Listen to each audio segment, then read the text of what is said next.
আমাৰ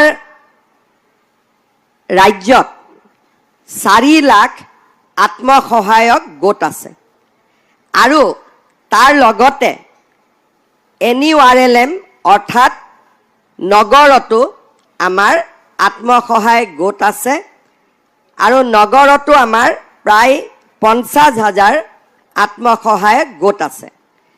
তাৰ মানে 4 লাখ আত্মসহায়ক গোটত 40,000 গৰাকী মহিলা 40 লাখ মহিলা জড়িত হৈ আছে।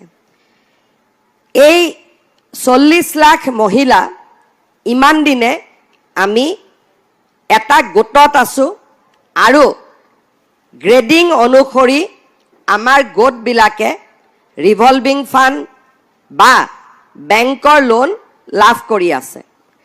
আমাৰ চৰকাৰে ইয়াৰ আগতে কনকলতা মহিলা সবলীকৰণ আঁচনিৰ জৰিয়তে আমি সকলো গ্ৰুপকে ৰিভলভিং ফাণ্ড দিছিলোঁ 25,000 টকা কৰি আৰু সেই টকা পোৱাৰ পিছত বহুতে ভাল ব্যৱসায় কৰিলে আৰু বেংকৰ পৰা লোন ল'লে।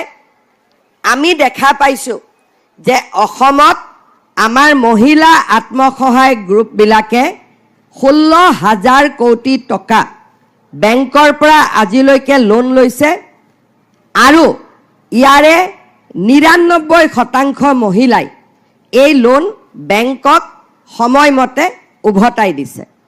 মাইক্ৰ' ফাইনেন্সৰ সময়ত সুদ বেছি থকাৰ কাৰণে আমাৰ মহিলাসকলে বেংকৰ পৰা লোৱা লোন সময়মতে ঘূৰাই দিব পৰা নাছিলে বা মাইক্ৰ' ফাইনেন্স কোম্পানীৰ পৰা লোৱা লোন সময়মতে ঘূৰাই দিব পৰা নাছিলে।